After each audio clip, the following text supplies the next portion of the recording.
Bienvenue sur le podcast du raisin et des papilles, le podcast qui vous parle du vin et de l'art de vivre en Alsace. Le bon vin, celui que tu bois avec tes copains, celui qui te donne des émotions. Vous aurez aussi nos coups de gueule et nos coups de cœur.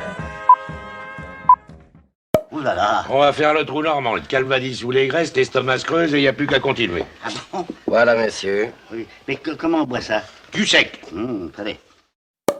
Moi c'est Mika Moi, c'est Adrien. et on va présenter l'épisode numéro 0 du podcast du raisin et des papilles. Au programme aujourd'hui, je vais vous présenter Adrien qui est le créateur de Jus de la Vigne. On va tester un vin Géorgie, du vin en Géorgie. Ça a même été les premiers à faire du vin dans le monde, attention.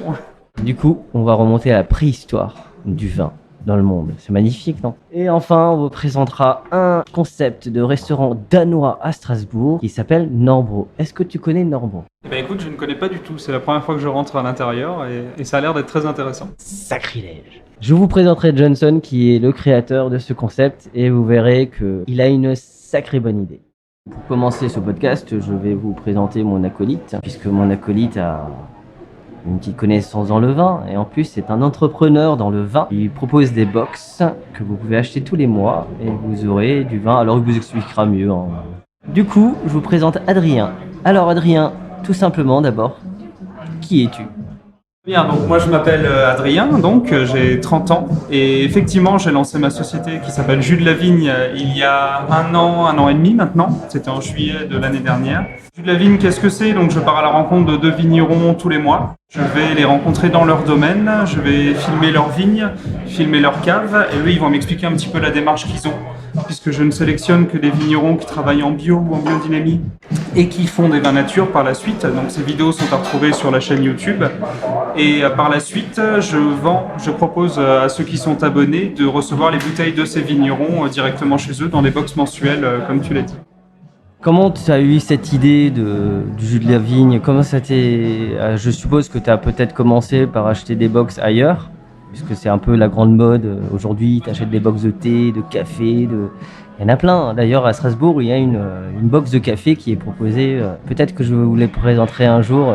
Coucou Delphine. Comment tu as eu cette idée de faire jus de la vigne?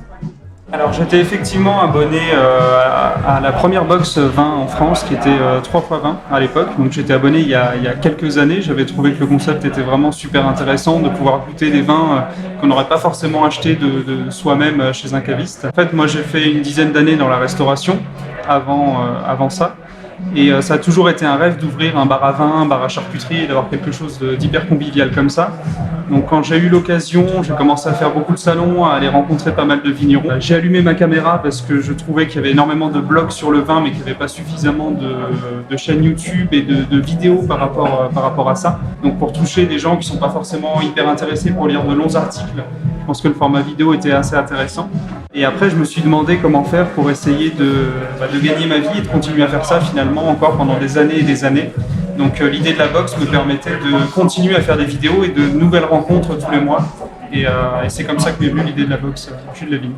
Souvent les gens, quand ils entendent parler de vin nature, ils pensent que ce sont des vins qui sont chers, qui ne sont pas accessibles. Surtout les jeunes, quand on les entend, ah oui mais écoutez, c'est très cher. Comment est-ce que toi tu pourrais convaincre un jeune qui aime bien boire mais qui n'a pas beaucoup de moyens, ou pas forcément un jeune, des gens qui n'ont pas beaucoup de moyens mais qui aiment bien boire quand même, pour justement éviter qu'ils achètent leur vin en grande distribution? Parce que le but, et le but de podcast aussi, c'est qu'on mette en avant les vignerons, les cavistes, etc. Il y a plein de cavistes à Strasbourg et en Alsace qui sont louables. Donc c'est eux que nous on veut mettre en avant, ce sont des indépendants, et je précise bien des indépendants. Qu'est-ce que tu dirais, toi, quelqu'un qui se dit, ok, je bois des vins conventionnels, mais je veux bien être un amateur de vin ou un buveur de vin éco-citoyen. Qu'est-ce que tu lui dirais? J'ai peut-être plusieurs réponses. Déjà, la première, pour moi, je pense qu'il faudrait essayer de réduire un petit peu sa consommation d'alcool, boire un petit peu moins, mais un petit peu mieux. Je pense que ce serait la première réponse. Plutôt que de prendre un cubi de 5 litres, pour le même prix, on pourrait avoir 1 ou 2 bouteilles de vin nature et ça serait quand même beaucoup plus intéressant. L'autre idée qui pourrait être intéressante à développer, c'est comme tu cibles les jeunes, si on prend le prix de 4 mojitos, par exemple, qu'on prend le samedi soir, sans goût, avec énormément de sucre dedans, pour le prix de 4 mojitos, on pourrait pareil s'acheter s'acheter 2 bouteilles de vin. Et enfin, tout simplement, goûter ces vins-là, quoi. Quand on goûte un vin naturel, on se rend quand même compte que le travail qui a été fait derrière et la personnalité du vigneron et surtout du terroir est complètement là. Et je pense que si on achète des bouteilles à moins de 5 euros, par exemple, au supermarché, on se rend bien compte qu'on n'a pas du tout la même chose. On a un vin qui est technologique. Si on enlève le prix de la bouteille et du bouchon, on se demande même comment ils arrivent à sortir des vins à ce tarif-là. Je rebondis sur ce que tu disais tout à l'heure. Tu disais que tu avais fait quelques années dans la restauration. Comment est-ce que toi, tu es tombé dans le vin? Ou comment tu as réussi à passer du vin, disons conventionnel, à du vin nature? J'ai travaillé dans des restaurants qui ne proposaient effectivement pas du tout de vin naturel. Mais je pense que en tout cas c'est ma position, quand on propose un produit à ses clients, on a quand même envie de le goûter, de comprendre comment il est fait et d'approfondir un petit peu cette connaissance. Donc je me dirigeais déjà dans la nourriture vers de plus en plus de bonne nourriture, quelque chose de peut-être un peu plus local, un peu plus bio, et avoir de nourriture de plus en plus intéressante aussi. Et pour le vin, c'est tout simplement en faisant des salons de vin nature où vraiment j'ai été convaincu. Je commençais déjà à acheter un petit peu chez certains cavistes qui sont ici, donc Nosphère, Au Fil du Vin Libre, qui sont vraiment pas loin de là où nous enregistrons. Et j'ai eu l'occasion de faire un premier vin nature qui m'a mis une véritable claque, à savoir que tous les 3 vins que je dégustais, je trouvais que c'était exceptionnel. Je me suis dit, mais c'est pas possible, il y a quelque chose, et le seul dénominateur commun finalement c'était du vin d'Alsace déjà, donc ça c'est quelque chose de très positif, mais c'était aussi du vin naturel, donc c'était vraiment le dénominateur commun. Et en discutant avec les vignerons, il y avait effectivement cette cohérence aussi que je trouvais parfaitement cohérente.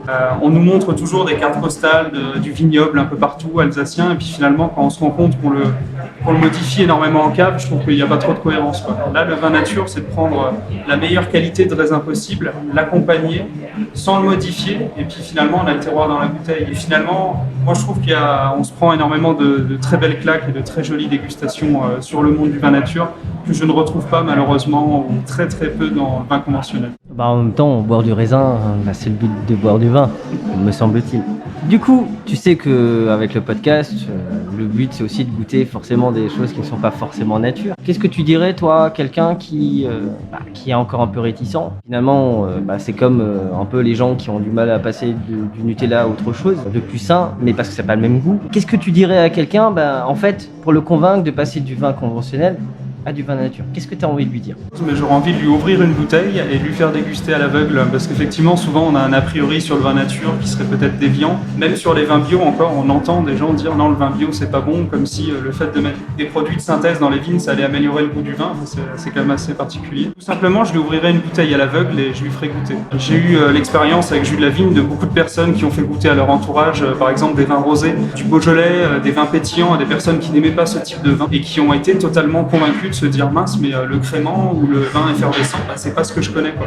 Le rosé, c'est pas juste la piquette de supermarché, il y a de l'excellent rosé qui se fait aussi. Et le vin nature, ça permet d'aller chercher des vignerons qui font de l'excellent travail dans toutes les régions de France et dans toutes les méthodes de vinification possibles. Il y a quelque chose avec l'expérience, parce qu'on a un peu d'expérience dans le vin et on rencontre beaucoup de gens. C'est la réticence qu'a l'Alsacien avec ses vins d'Alsace, parce que souvent, il te dit oui, il y a du soufre, oui, j'ai mal à la tête, oui, c'est pas bon. Est-ce que tu penses qu'on arriverait à, c'est un défi que j'ai envie de te lancer, de dire aux gens, arrêtez d'acheter vos vins d'Alsace. Alors les autres aussi, mais surtout les vins d'Alsace supermarché, parce que si vous prenez la ligne de train qui va de Strasbourg en passant par Molsheim jusqu'à Sélestat, vous passez à Dambach et Pfig. Et Pfig, vous sortez, vous marchez 5 minutes et vous avez Ostertag, qui est pour moi l'un des papes du vin d'Alsace. Continuez à Dambach, vous avez Florian, Beck-Hardweg, que moi j'appelle Panoramix parce que le type est frappadingue. Mais c'est un bon fou, moi j'aime bien les bons fous. Qu'est-ce que tu as envie de... Est-ce que tu pourrais convaincre toi les gens? Quelle est ton opinion surtout sur les vins d'Alsace? Je pense que effectivement l'Alsace a eu par le passé une très mauvaise image, comme tu disais, de vins qui donnent mal à la tête, de vins qui sont trop sulfités et de vins qui sont trop sucrés. C'est vrai que j'ai travaillé pas mal d'années en région d'Île-de-France. La plupart du temps, quand je disais que je rentrais en Alsace, on me disait tiens, ramène-moi une bouteille de Gewürztraminer vendange tardive. Et l'Alsace, ce n'est pas que ça, et ce n'est pas que du sucre, et loin de là. Il y a d'excellents vins secs, les meilleurs du monde selon pas mal de gens, dont moi forcément. Mais oui, il y Il y a une très belle diversité aussi. Je pense que l'Alsace a une carte à jouer sur sa grande diversité des sols. Pas juste proposer, tiens, on fait du Riesling, du Pinot Gris. Le Riesling, quand il est à Dambach-la-Ville, ce que tu disais, ou quand il est un peu plus au nord, du côté de Marlenheim, on a des goûts qui sont complètement différents dus au type de sol. Et je pense que c'est plutôt là-dessus, sur ces lieux dits, qu'il faut jouer, sur cette diversité. Et les vins nature permettent justement d'éviter de tomber un petit peu dans cette monotomie du Riesling qu'on attend, qu'on connaît parfaitement et qui a été travaillé pour donner un Riesling un peu technique.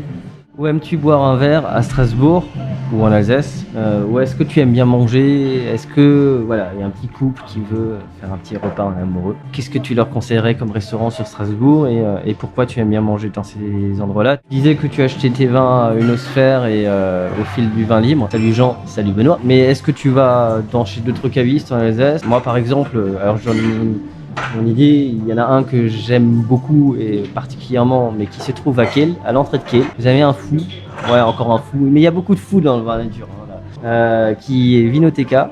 Donc François, il va vous proposer des milliers de bouteilles du monde entier. Revenons à la question, tu aimes manger où et tu aimes boire où ou manger à Strasbourg? François de la Vinoteca Maxima, que j'apprécie beaucoup également, qui a surtout des vins qu'on ne trouve pas partout, puisqu'il a des vins du monde entier. Il va chercher des bouteilles dans d'autres pays, donc c'est super intéressant pour sortir un petit peu du cadre habituel. Sinon, là où j'aime bien boire, on a le Garde-Fou, qui évidemment a une ambiance aussi hyper sympa, très conviviale, une très belle carte de vin ouvert aussi, beaucoup de Magnum, pas mal de bières aussi, donc ça j'aime beaucoup. Le Café des Sports est un petit peu dans ce même esprit aussi, c'est-à-dire on se prend pas la tête, on déguste des bons produits, que ce soit à boire ou à manger. Et tout à l'heure, tu parlais du Pont Corbeau, effectivement, en termes de carte des vins en restaurant. Je pense qu'on ne peut pas battre le Pont Corbeau qui a des références exceptionnelles, énormes, avec maintenant la fille qui a repris et qui s'y connaît parfaitement bien aussi. Et surtout des coefficients qui sont très très faibles pour la restauration, quoi. On peut vraiment se faire plaisir pour des coûts complètement raisonnables et avec des bouteilles qui sont impossibles à trouver chez d'autres cavistes. Donc c'est vraiment super, c'est vraiment un super bon plan. Merci Adrien. Alors Adrien, il est en face de moi. Il a les yeux qui pétillent, il a là sa moustache qui frétille. Donc voilà pourquoi je l'ai choisi, tout simplement parce que tu sais et ça se sent que c'est un passionné. Voilà, j'espère qu'on arrivera au fur et à mesure des épisodes de ce podcast à vous convaincre de pousser la porte des cavistes, de pousser la porte des vignerons tout simplement. Alors il y a plusieurs cavistes que vous allez rencontrer au fur et à mesure des épisodes. Alors je vais certainement en oublier, mais je vais en citer certains. Vous allez avoir la cave en tournée avec Nicolas, la vinoterie qui est à la Vonsenau avec Maxime. Vous allez avoir le Café des Sports, Xavier, Geoffrey, Marianne et Géraud un Cantalou. Oui, c'est très compliqué à prononcer, c'est un Cantalou. Donc lui c'est un Auvergnat et elle c'est une Alsacienne. Et ils ont fait un petit gloubi-boulga, comme on dit, assez sympa. Donc on va vous présenter également, alors lui j'y tiens assez parce que c'est un de mes cavistes préférés, qui se trouve à Kehl, à l'entrée de Kehl, juste en face du tram, donc vous avez même pas besoin de porter beaucoup très lourd du centre-ville, ça vous emmène directement. C'est François et Vinoteca qui a notamment, alors il a beaucoup de vins, il a des vins français, mais il a surtout des vins allemands, autrichiens, canadiens, australiens, slovènes, géorgiens. J'arrête là parce que la liste est encore un peu longue. C'est pour ça que j'ai eu envie de créer ce podcast pour vous faire saliver d'envie et que vous poussiez les bonnes portes. On va passer à la dégustation. Oh là là là là là. Un petit vin géorgien. Alors, ça c'est génial parce que je n'ai jamais bu de vin de Géorgie. On parle bien de Géorgie côté de la Russie. Bien sûr, juste en dessous du Caucase, oui, tout à fait. Non, c'est pas les États-Unis, non, parce que certains vont penser qu'on allait jusqu'aux États-Unis. Non, on est bien à Strasbourg, mais il y en a certains qui font des voyages d'études dans le vin. En Géorgie en ce moment, c'est un peu la destination favorite des amateurs de vin. C'est vrai qu'il y a beaucoup de personnes qui s'y rendent, mais ce serait sans doute le premier pays à avoir fait du vin. Donc il y a quand même quelque chose d'intéressant, une vraie tradition et une façon de faire qui est complètement différente. Donc oui, je pense que le pèlerinage est totalement justifié. Mon petit doigt me dit que tu as été voir ce vigneron. Et vu comme tu regardes la bouteille amoureusement, ah ouais, là c'est Betty Boop, vous voyez pas les yeux, moi je l'ai vu sortir, c'était quelque chose. Comme tu regardes ce vin amoureusement, tu vas nous parler du vigneron, de cette rencontre. Je crois qu'elle t'a un petit peu marqué, ou même beaucoup. Et ce voyage a l'air de t'avoir marqué. Effectivement, ce voyage m'a beaucoup marqué. C'est vraiment un pays qu'on connaît pas bien, la Géorgie, que personne ne connaît, mais qui a une énorme tradition, qui a ce peuple géorgien qui est hyper sympathique. Donc il y aurait vraiment énormément de choses à dire là-dessus. Donc pourquoi j'ai choisi cette bouteille de Yago, donc Bitarishvili, il est situé en fait au centre de la Géorgie, dans une région qui est pas trop connue pour son vin. En fait, c'est parce que c'est le premier vigneron à avoir travaillé en agriculture biologique en Géorgie en 1998 et ça a été le premier à être certifié en 2005. Donc il faut savoir qu'en Géorgie, il y a un petit peu tout le monde qui fait son vin. Tu vas dans n'importe quelle famille, ils t'invitent à manger, ils te sortent leur bouteille en plastique et ils font tous leur vin en méthode traditionnelle. Finalement, le fait de le mettre en bouteille et de le vendre, c'est pas quelque chose qui est inné chez eux. Ils ont eu une grande période où ils étaient sous influence soviétique, voire complètement dans l'URSS en fait, où il y avait uniquement des grosses machines de guerre qui ont tout arraché, tout ce qui était en coteaux, qui ont mis des vignes partout en plaine, qui voulaient du rendement, donc qui ont fait des choses qui n'étaient pas terribles. Là, enfin, donc on a Yago Bitarishvili qui a été un des premiers à avoir embouteillé et à mettre en vente ses bouteilles et qui a créé une génération de jeunes vignerons que maintenant on peut avoir, qui n'existaient pas du tout il y a 10 ans et qui ont repris leur vigne familiale et qui font des vins qui sont totalement magnifiques, quoi. Et il faut les goûter. Alors moi j'ai eu l'occasion de goûter quelques vins slovènes. Ce qui m'a surpris dans l'expérience, c'est déjà bon de savoir que là-bas ils font du vin. Alors Croatie c'est déjà un peu plus connu, mais la précision, qualité des arômes au niveau du nez, en bouche, c'était d'une précision incomparable. Et ça m'a surpris justement que ça soit aussi bon. Et que au final, on parle souvent de la France, encore heureux qu'on parle de la France, de l'Italie, du Portugal, mais je crois qu'en termes de vin biodynamie et nature, il ne faudrait pas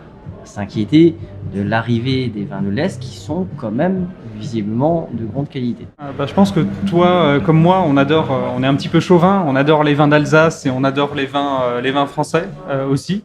Néanmoins, effectivement, comme tu le dis, c'est super intéressant de s'ouvrir et d'aller goûter ce qui se fait ailleurs parce qu'ils arrivent à faire des choses qui sont magnifiques. Ils sont, pour certains, un petit peu trop inspirés du modèle français justement et du modèle un petit peu boisé, super bordelais, où on allait importer les cépages finalement Cabernet Sauvignon et mettre du Chardonnay partout, qui a très peu d'intérêt. Et il y a un renouveau dans ces pays-là qui ont une vraie identité, qui ont des cépages, qui ont une histoire à raconter. Et c'est vers ces vignerons-là qu'effectivement il faut se tourner. C'est ces vignerons-là qui viendront pas faire concurrence à la France, mais qui viendront apporter une diversité qui est hyper intéressante et qui va pousser tout le monde à faire mieux, quoi.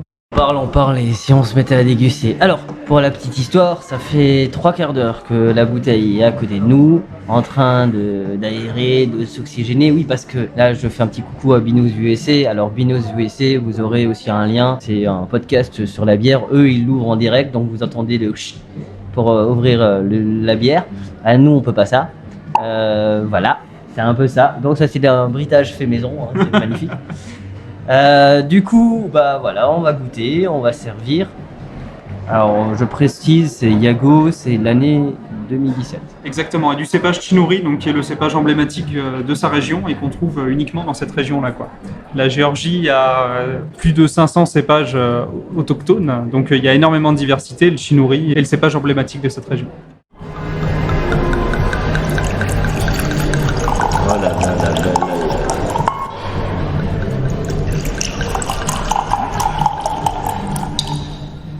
La robe est magnifique. C'est un peu, alors forcément c'est bien jaune, un peu citronné au niveau du jaune, un peu trouble. On en reparlera effectivement sur la technique de vinification, mais moi je trouve qu'il est plutôt limpide. Après, pour être tout à fait honnête, le visuel, moi dans le vin, c'est pas ce qui me passionne le plus. On va dire que le vin, s'il est trouble, s'il y a une couleur qui est particulière, c'est pas grave. C'est vraiment au niveau du goût que ça va se jouer et je m'attarde pas trop sur la couleur. Tu confirmes bien qu'un vin un petit peu trouble n'est pas un défaut de qualité. Sans aller jusqu'au fait de rechercher du trouble dans le vin, parce qu'il paraît que ça se fait aussi, on peut rajouter des choses dedans pour le rendre plus trouble, donc c'est n'importe quoi. Mais effectivement, non, il faut pas se formaliser à ça. Et le fait de filtrer un vin, finalement, ça peut lui faire plus de mal que de bien. Donc ne pas se formaliser à ça et mettre plutôt le nez dedans que de le regarder pendant 3 heures.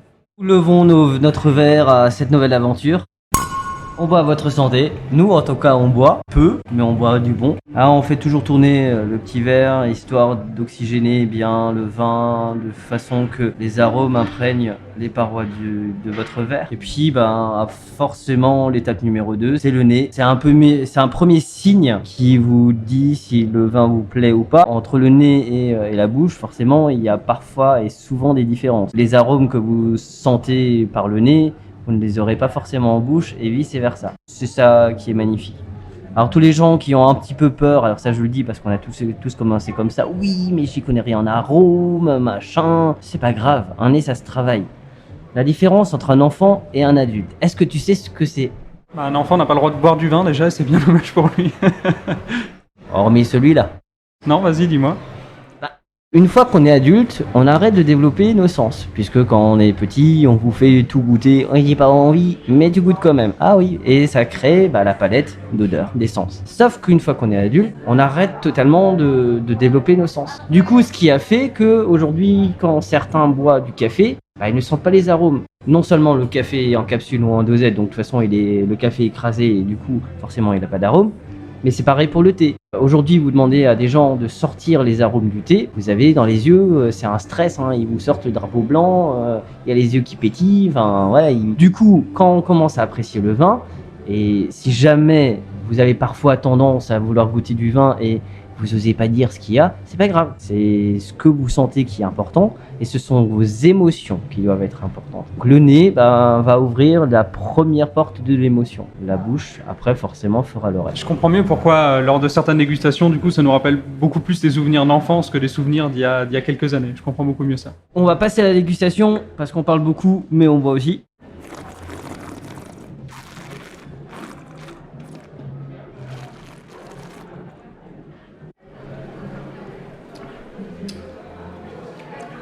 Je trouve toujours ce vin complètement magnifique. Pour être tout à fait honnête, ça fait quelques semaines que je l'ai pas goûté, donc c'est un véritable plaisir que de l'ouvrir aujourd'hui. Et c'est juste incroyable toujours. Je vous raconterai après comment ce vin est fait. Et quand on le goûte vraiment, on s'imagine pas que c'est ça, quoi. On a vraiment une très très belle fraîcheur. Moi, c'est ce qui me frappe le plus par rapport à la méthode de vinification. On est sur un vin de macération, donc, mais c'est super frais, c'est magnifique, ça se boit tout seul. Mais il y a quand même une grosse complexité, ça enrobe vraiment tout le palais. C'est vraiment super intéressant, quoi. C'est pas des vins qu'on a l'habitude de déguster. Alors moi, ce qui me surprend, c'est que quand vous l'avez en bouche, déjà il reste longtemps en bouche. Ça, c'est pour moi un point fort, ce qu'on appelle la caudalie en version sommelier. Mais surtout, moi, ce qui me surprend, c'est qu'on a l'impression qu'il est très alcooleux en bouche, alors qu'il ne fait que 13%, donc c'est pas non plus très très puissant. Ce qui est magnifique quand vous goûtez un vin, c'est que quand vous aimez bien manger, tout de suite, moi qui adore le fromage, là, je vous vois mon petit fromage de brebis, ça remplace. Alors on n'est pas sur un pinot gris, c'est pas du tout les mêmes cépages, mais je trouve que ça a un peu cette hauteur-là, avec des fromages frais de brebis, de chèvre, ça n'écrase pas du tout le fromage. Je crois même que ça le mettrait en avant et les deux accords seraient exceptionnels et parfaits. Je trouve qu'il est... alors, au niveau des arômes, il y a un petit côté citronné qui ressort bien, mais c'est surtout la fraîcheur. J'ai l'impression qu'il y a aussi des petites fleurs blanches en fin de bouche qui est magnifique. Pas trop épicé pour moi. Moi, je trouve qu'il est vraiment bien. Alors, c'est vraiment, on est sur un vin blanc, d'accord. Il est frais. Cette fraîcheur vous donne, en fait, on a envie de tomber amoureux, quoi. Ça, tu bois ça avec ta copine ou ton copain en tête à tête, ça va la rendre amoureuse ou amoureux. Ça, c'est parce que j'ai rencontré le vin. On promettra rien sur ce filtre d'amour, néanmoins je te suis totalement. Moi sur le nez j'ai plus un côté fruit confit, j'ai presque une impression de sucre sur le nez qu'on retrouve pas du tout en bouche par la suite. Après ce qui est amusant sur le fromage, effectivement ça marche super bien. Et quand on est allé voir le vigneron, ils ont un plat traditionnel en Géorgie qui s'appelle le khachapuri, qui est du pain avec du fromage de brebis justement à l'intérieur, des petites groseilles à côté, du fromage de brebis, ça passait vraiment super bien, quoi. Donc effectivement ça irait super bien avec ça. Du coup, ce vigneron, l'a rencontré, parce que comme vous savez, vous l'avez entendu dans l'interview tout à l'heure, c'est Adrien, il se promène avec sa petite caméra et il est rentré dans la mode des influenceurs sur YouTube. Et il n'est pas encore totalement en place sur Instagram, mais ça ne saurait tarder. En tout cas, je vous rassure, il ne se mettra jamais nu sur Instagram. On parlait d'émotion tout à l'heure, parce que moi, ça c'est le genre de bouteille, tu le mets devant avec tes potes, tu passes un bon moment, t'as les étoiles qui brillent. Est-ce que quand t'as rencontré le vigneron, est-ce que tu peux un peu le présenter, ce vigneron ? Déjà, comment j'ai choisi ce vigneron? Donc effectivement, comme je te disais, il y avait cette histoire du fait que c'était le premier à organiser un salon des vins nature, le premier à être passé en agriculture biologique. Mais en fait, je suis arrivé en Géorgie, je suis allé dans la capitale et j'ai essayé de goûter le maximum de vins naturels possible, donc d'aller faire le tour des bars à vin qu'il y avait à Tbilissi. Et je suis tombé amoureux comme ça d'une dizaine de bouteilles, donc j'ai essayé de rencontrer chacun des vignerons. Et je suis tombé sur cette personne-là qui revenait d'un salon, donc qui avait atterri la veille au soir et qui a bien voulu quand même me recevoir chez lui. Donc c'est un domaine qui est magnifique complètement dans la campagne, forcément, c'est ce qu'on attend aussi. Avec des pergolas partout, donc il y a vraiment le vin qui imprègne son domaine énormément. Sa femme qui ramène à manger, donc qui fait également du vin, et c'est la première femme à avoir fait du vin en Géorgie. Donc pour te le présenter un petit peu, lui, il a, je pense qu'il a entre 45 et 55 ans, donc il est quand même assez âgé. Comme je te le disais, il y avait l'épisode soviétique qui a fait que c'était finalement assez compliqué de se lancer en entreprise. Parce que pour toi, 45 ans, c'est âgé. Ça sera dans 5 ans pour toi, donc ça va, t'as encore le temps de le voir venir. Bon, il a perdu un peu de cheveux, je crois que toi, niveau capillaire, tu es un peu plus développé. Ça va, je m'en sors. Après, effectivement, vous pouvez le rencontrer en vidéo sur la chaîne YouTube, comme vous l'a dit Mickaël. Mais lui, il a un tout petit domaine, donc il est resté à 3 hectares et demi. Il est en train de passer la main à ses fils actuellement, mais ce qu'il veut surtout, c'est de ne pas grossir son domaine. Il a envie de rester sur cette petite production-là. Il est aux alentours de 5000 bouteilles par an, donc c'est vraiment quelque chose de très léger. Donc ça marche super bien pour lui. Maintenant qu'on a un peu une idée du jeune vieux de 45-55 ans, ce qui serait bien, c'est que tu nous racontes comment est-ce qu'il fait ce vin. Parce que je crois qu'en Géorgie, ils aiment beaucoup les amphores et vinifier leur vin aux amphores. Est-ce que celui-là, il en fait partie ? Eh bien évidemment, c'est vrai que j'en ai pas parlé, mais Iago, ce qui est très important pour lui, c'est de maintenir cette tradition et cette méthode traditionnelle du vin géorgien qui en font depuis 8000 ans, comme je te le disais. Et donc ils font majoritairement leur vin dans des amphores en terre cuite, qu'on appelle gvevri. Donc ils sont faites de façon artisanale aussi. Je suis allé rencontrer d'ailleurs un des artisans qui fait ça complètement tout à la main, et c'est assez impressionnant à voir, parce que tu as des gvevri qui sont quand même énormes.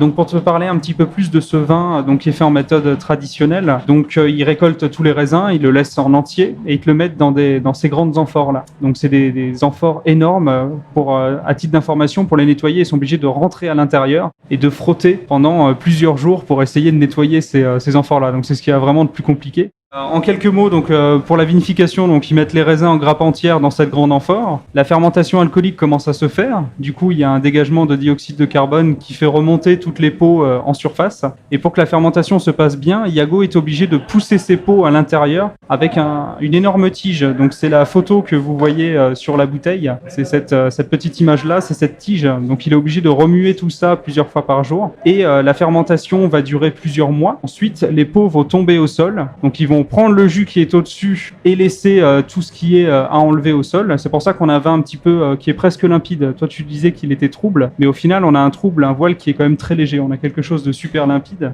Donc ce jus, ils vont le mettre dans des gvevri qui sont plus petites et les élever pendant de nombreux mois, quoi. Donc il y a une macération vraiment qui dure entre 5 et 6 mois avec les peaux. Et c'est ça qui est super étonnant, où je te disais, il y a une fraîcheur qui est incroyable parce qu'on a une macération de 5 à 6 mois. En France, on a du mal à faire des macérations de plus de 15 jours parce qu'on a l'impression que ça va tout de suite prendre le dessus et tout. Et là, on a 6 mois et on a quand même quelque chose qui est super frais, quoi. Donc, c'est ça qui est intéressant. En tout cas, moi je pense que c'est bien qu'on goûte un petit peu des vins d'ailleurs. Ça ouvre nos horizons. Après, nous on le fait, mais nous on vous incite vraiment à fouiller.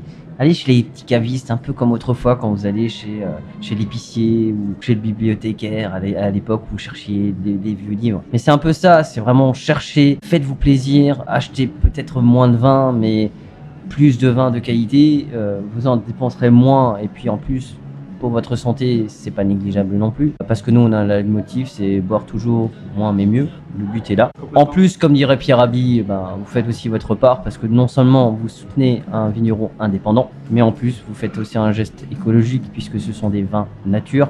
Donc il y a quand même s'ils font du vin et que le vin reste de l'alcool, et on le précisera régulièrement, le but c'était aussi qu'à un moment donné, vous puissiez voir des gens qui font un travail de qualité, un travail qui respecte leur terre, leur sol et la nature. Du coup, un bienfait pour le réchauffement climatique, etc. Enfin, on en entend pas mal parler ces derniers temps, entre le Brésil, etc. Mais ça nous permet d'être... nous, on aime boire de bonnes choses, mais boire en étant responsable, je crois que c'est encore mieux. Je pense que c'était pour ça aussi que c'était intéressant de me déplacer, d'aller rencontrer finalement ces vignerons, parce qu'on se rend compte que c'est des humains, que c'est des gens qui sont passionnés par le métier qu'ils font, et ils le font vraiment avec cœur. Il m'en a parlé beaucoup de ça, que c'est un choix de vie finalement. En 98, passer en agriculture biologique, c'était pas forcément quelque chose qui était évident, et il l'a fait parce que c'était ses convictions personnelles, parce qu'il se voyait pas boire autre chose, il se voyait pas travailler autrement. Et le fait de rencontrer les vignerons, on voit là qu'il y a une vraie différence. Tout à l'heure, tu me parlais de comment convaincre quelqu'un de mettre peut-être un peu plus et de ne pas aller dans les vins de supermarché, bah, c'est simple, allez rencontrer celui qui fait votre vin de supermarché, allez rencontrer celui qui fait ses beaux vins nature, et vous verrez que la logique est complètement différente. Souvent, ces bouteilles sont peut-être un peu plus chères, mais les vignerons, ils gagnent pas forcément beaucoup plus d'argent. Ils le font parce qu'ils le font avec passion et que c'est les vins qu'ils ont envie de boire, proposer aux autres, et c'est ça qui est beau, quoi. Bon, nous on continue à déguster.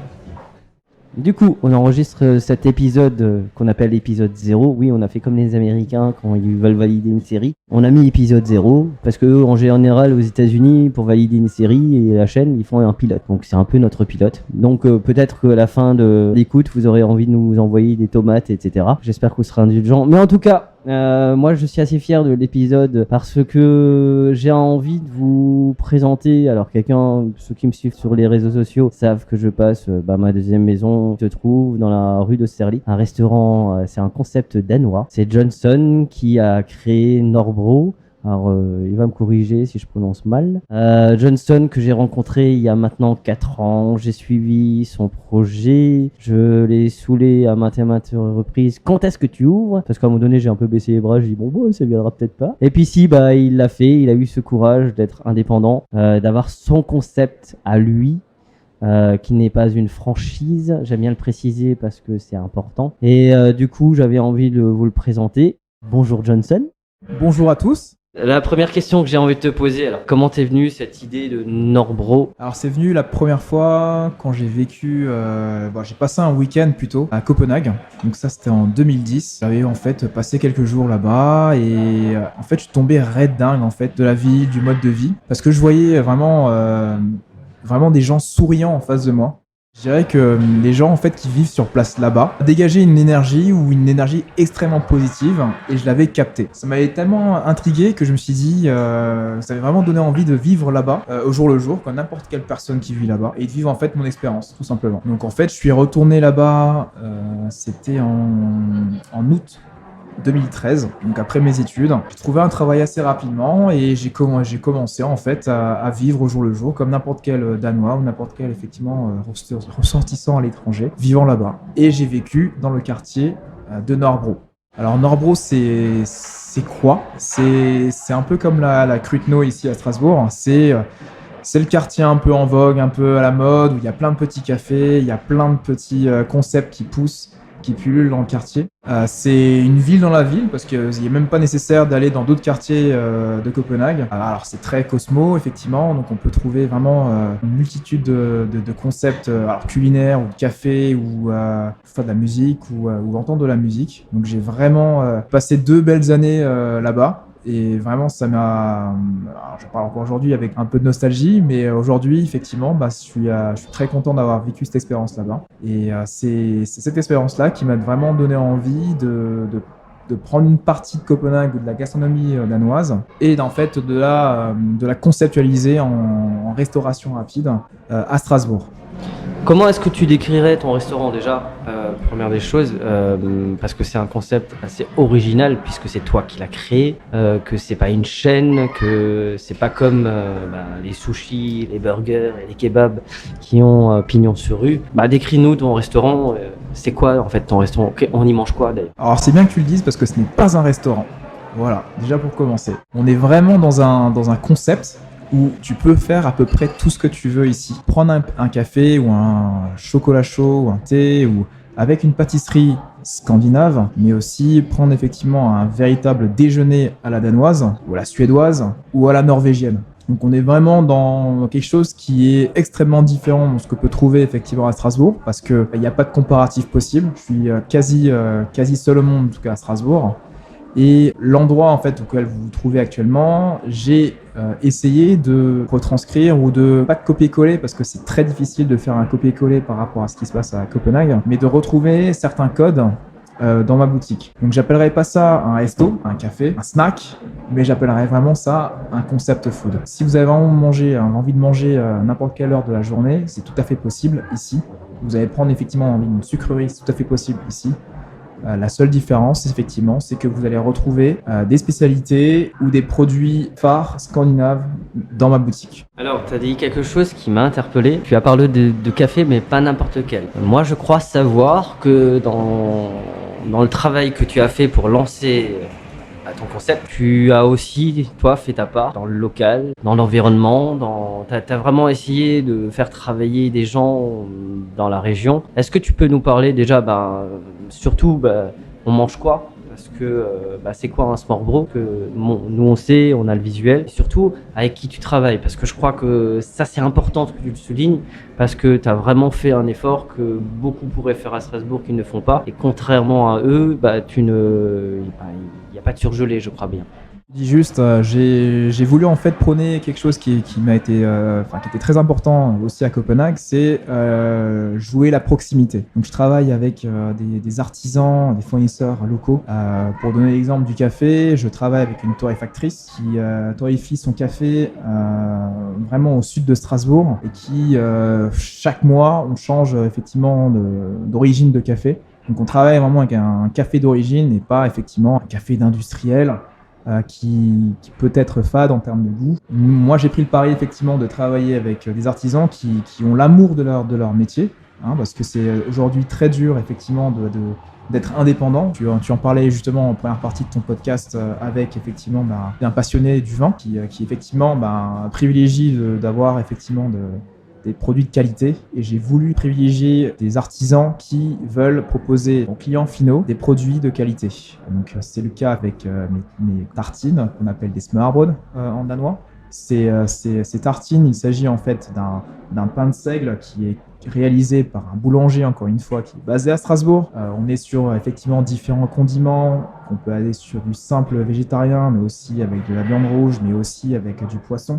Là encore une fois, je travaille avec une bouchère qui est basée aussi à Strasbourg, avec un poissonnier qui est basé également aussi à Strasbourg. Bien sûr, le poisson, lui, ça va être difficile de le faire à Strasbourg, mais ce sont effectivement des passionnés. Je travaille vraiment exclusivement avec des passionnés. Donc ils savent de quoi ils parlent, ils m'aident effectivement dans les choix des différents ingrédients que j'utilise dans mes tartines de tous les jours, et ça se retranscrit de manière très naturelle dans mes tartines.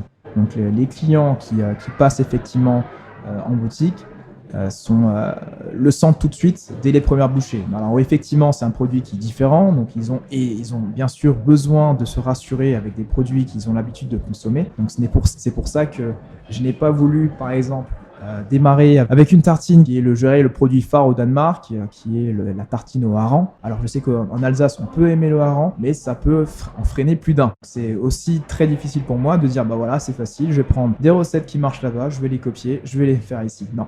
L'intérêt, c'était aussi de prendre en compte le besoin des Français. Et c'est pour cela qu'il fallait que je travaille bien en amont avec des recettes qui peuvent plaire, pour sûr, effectivement, qui sont en phase avec le besoin effectivement des Strasbourgeois.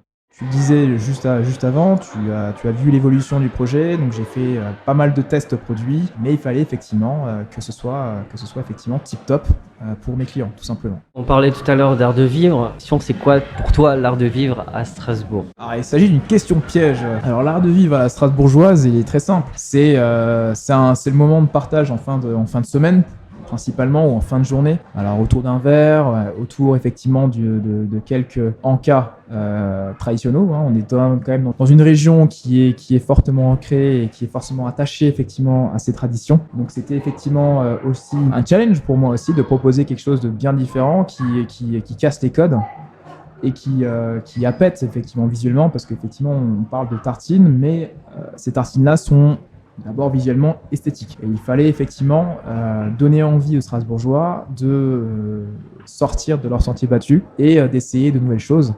Et donc c'est pour cela que j'ai pris le pari d'ouvrir à Strasbourg ce concept-là. En tant qu'entrepreneur à Strasbourg, indépendant, je précise, pour moi c'est très important ce mot parce qu'il n'appartient à personne qu'à lui-même et je trouve ça magnifique. C'est quoi ta plus grande difficulté? Alors la principale difficulté que j'ai rencontrée, c'est effectivement le retour de professionnels dans le métier, je dirais. Enfin, on le catégorise assez facilement dans une case. Tu dis on n'est pas dans un produit, je dirais, standard. Donc du coup, il y aura forcément des difficultés. Mais cela, en fait, peut entacher ou peut nuire effectivement à la motivation de beaucoup d'entrepreneurs. Alors moi, je peux en parler vraiment pendant des heures.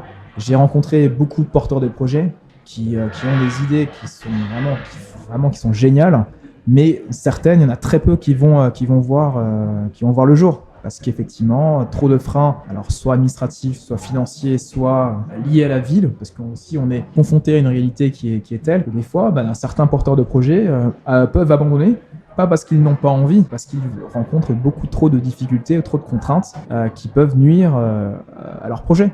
Donc c'est une réalité, je dirais, on m'a souvent dit que être entrepreneur, c'est avant tout être obstiné. Et c'est pour cela que malgré les nombreux freins que j'ai eus aussi, je ne vais pas le cacher, j'ai bien galéré pour avant d'ouvrir effectivement cette boutique-là. Voilà, si ce message peut effectivement être adressé à certains entrepreneurs ou porteurs de projets, il faut pas abandonner. Il y a toujours une solution. Ça peut être, c'est un chemin du combattant, mais tout est possible. Il faudra vraiment ruser pour arriver à ses fins. Et du coup, est-ce que tu as d'autres challenges, d'autres rêves, d'autres projets, d'autres envies? Ah, bien évidemment. Je veux dire, la vie, c'est que ça.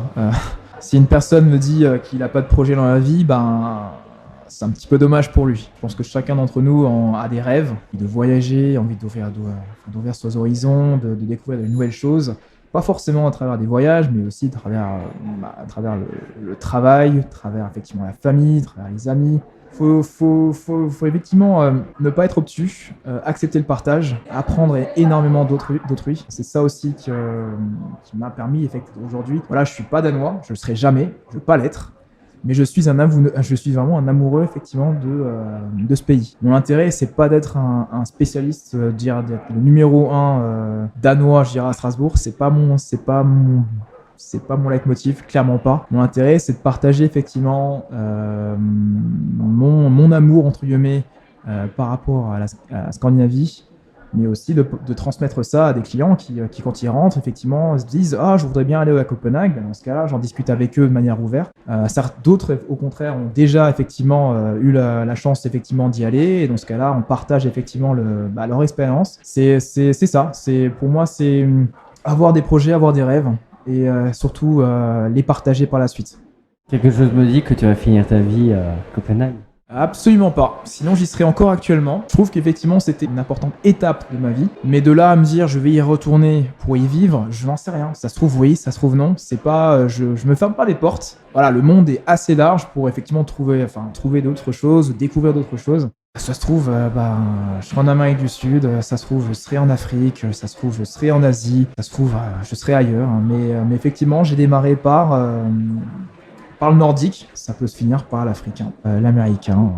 Pour l'instant, je me sens bien, effectivement, je baigne effectivement dans cette culture scandinave. Mais de là à me dire, je vais y retourner, y vivre, j'en sais rien. Et avant de conclure, est-ce que tu peux nous donner un peu les lieux où tu aimes bien aller boire un verre, où tu aimes bien aller manger à Strasbourg ou en Alsace? Finalement, l'Alsace, c'est pas que Strasbourg.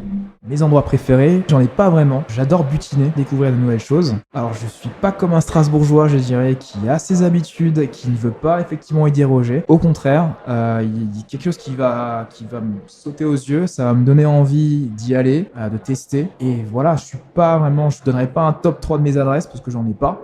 Alors, je suis quelqu'un qui aime beaucoup voyager, donc je peux vous dire que même à l'étranger, je peux pas vous dire mes endroits phares, ou même à Copenhague, je peux pas vous dire effectivement ce que j'ai adoré le plus. C'est pas vrai, parce que franchement, ce serait biaiser un petit peu mon jugement.